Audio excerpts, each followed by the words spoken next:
Bonjour mes chers yogis. Je vous ai promis de faire une vidéo sur les erreurs des débutants dans la pratique de yoga.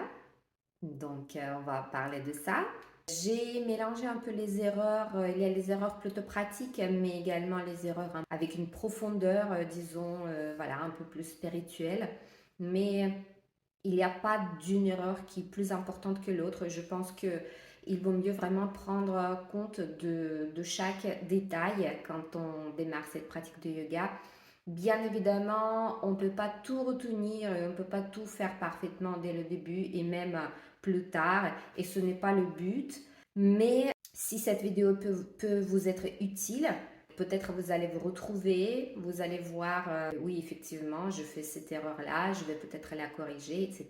Ça serait vraiment bien. Et encore une fois, ce n'est pas pour vous critiquer, c'est pour vous aider plutôt. Alors, on est parti. Alors, on va commencer par l'erreur, le fait de choisir un cours de yoga qui ne nous correspond pas. Le professeur ne nous convient pas, ou bien l'intensité du cours ne nous convient pas, l'endroit ne nous plaît pas, et plein d'autres paramètres qui vont pas nous correspondre. Mais c'est surtout ce qui est le plus important, moi je pense, c'est vraiment l'intensité, l'esprit du cours, l'esprit du professeur. Parfois, on peut se sentir vraiment à l'aise avec un professeur et vraiment mal à l'aise avec un autre. Le groupe également. Donc, il y a beaucoup de paramètres qui entrent en compte. Et nous, en tant que débutants, on n'aura pas le même niveau que les autres débutants puisque ça n'existe pas un débutant standard. Et c'est ce que je dis toujours à mes élèves. Chacun vient avec son passé, avec son propre corps. Les corps sont tous différents. Et ce qui va aller pour ce groupe-là, par exemple, pour ce groupe de personnes qui est déjà constitué, peut-être pour vous, ça n'ira pas. Et ça ne veut pas dire que le yoga est mauvais ou que le professeur est mauvais ou que le groupe est mauvais, etc. Mais que c'est pas pour vous. Donc peut-être dans ces cas-là, il vaut mieux chercher autre chose, peut-être tester un cours ailleurs, tester un autre style de yoga. Vous savez qu'il existe plusieurs styles de yoga. Et donc, je suis sûre que vous allez trouver quelque chose qui va vraiment vous correspondre.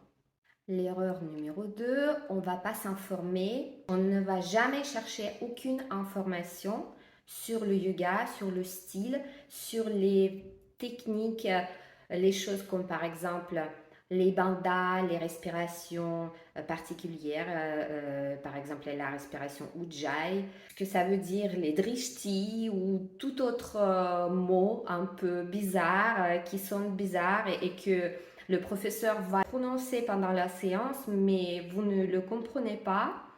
Mais malgré le fait que vous ne le comprenez pas, vous n'allez pas poser la question et vous n'allez pas chercher les réponses ailleurs, ni demander quelqu'un d'autre. Et donc, vous allez rester dans cette espèce de ignorance. Je trouve ça vraiment malheureux. Quand on vient à un cours pratique, ce n'est pas un cours théorique, c'est complètement autre chose. Pendant un cours pratique, le professeur n'aura pas forcément le temps de vous expliquer chaque terme qu'il utilise.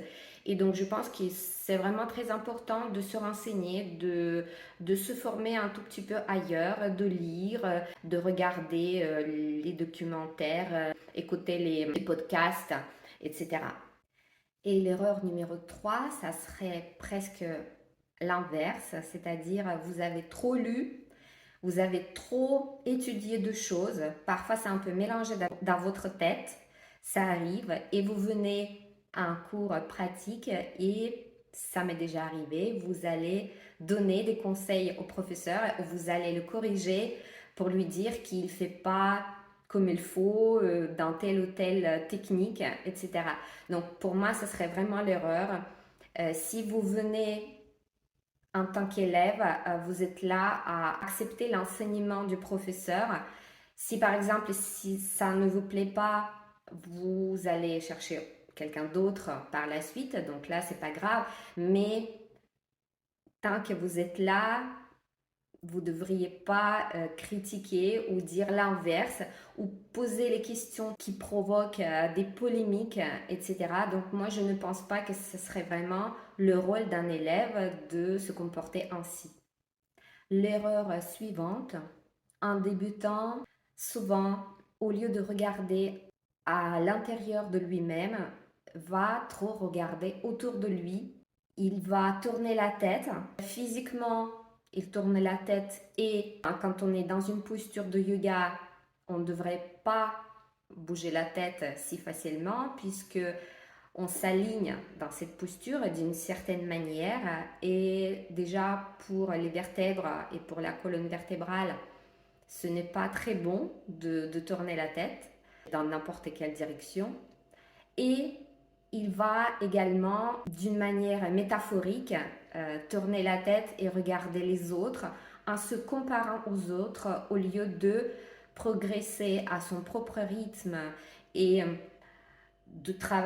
au lieu de travailler avec lui-même, il va être un peu trop vers cette ouverture visuelle, il va trop sortir vers l'extérieur et c'est vraiment une erreur très répandue que je vois quasiment tout le temps. Ça existe également un style d'enseignement que moi je pratique pas, mais il y a certains professeurs ne montrent pas de posture justement aux élèves et je pense que c'est pour cette raison, pour que les élèves puissent ne pas reproduire une posture visuellement ressemblante à la posture de professeur, mais pour qu'ils apprennent à construire une posture à partir de leur centre, à partir de leur intérieur, à partir de leur cœur. Et là, ça serait vraiment, je pense, une très bonne technique. L'erreur, ça serait regarder trop et la solution, justement, se centrer sur soi et ne pas se disperser et écouter plutôt les consignes de professeur. Et même si on se trompe de la position de notre jambe ou de notre bras, le professeur sera là pour nous corriger. Et donc voilà. L'erreur numéro 5, c'est quand un débutant qui pratique avec les personnes qui ont peut-être un peu plus d'expérience que lui, il a une tendance de se montrer devant les autres et quand le professeur il propose plusieurs variations, donc plusieurs versions de la même posture, donc ce débutant-là, il n'a pas encore de niveau d'aller à la version 2, mais il va quand même la faire pour se montrer. Donc là, je vois vraiment souvent cet exemple quand on fait les postures telles que Uttanapishtasana, la posture de lézard, quand on peut poser soit les mains, soit si on a une meilleure souplesse, on peut poser les coudes ou juste l'avant-bras d'un côté, mais la main de l'autre côté. On peut adapter avec les briques, etc. Donc là, je vois souvent les débutants qui vont arrondir le dos pour absolument poser les coudes sur le sol. Et moi, je m'en souviens, j'étais pareil quand je démarrais. Donc, c'est vraiment cette erreur d'aller plus vite que notre corps ne le permet. Et donc là, souvent dans le yoga, on dit que c'est l'ego qui parle. C'est notre ego qui nous force de se montrer, d'être le plus fort, le plus rapide, le plus souple, etc. Et c'est pour ça on dit, le yoga, ce n'est pas une compétition. On le dit, on le redit à chaque fois. Soyons pragmatiques, mes amis. Si on fait des choses un peu pareilles, donc on a le dos qui s'arrondit, mais on pose absolument les coudes, on est en train de se nuire à soi-même, on est en train de nuire à notre propre corps. Donc si on est un peu plus pragmatique, quand même, on va pas le faire. On va accepter que mon niveau aujourd'hui est ainsi, donc je vais pratiquer la posture qui va me correspondre, je vais adapter la posture à l'aide des briques, à l'aide des sangles, ou bien je vais faire une version simple, ou alors une posture qui va pas m'aller du tout, je vais la zapper et je vais ensuite faire la suivante. Adaptons notre pratique à notre niveau. Il ne faut pas avoir honte de son niveau, il ne faut pas avoir honte ou se sentir mal à l'aise par rapport à son propre corps ou par rapport à son niveau.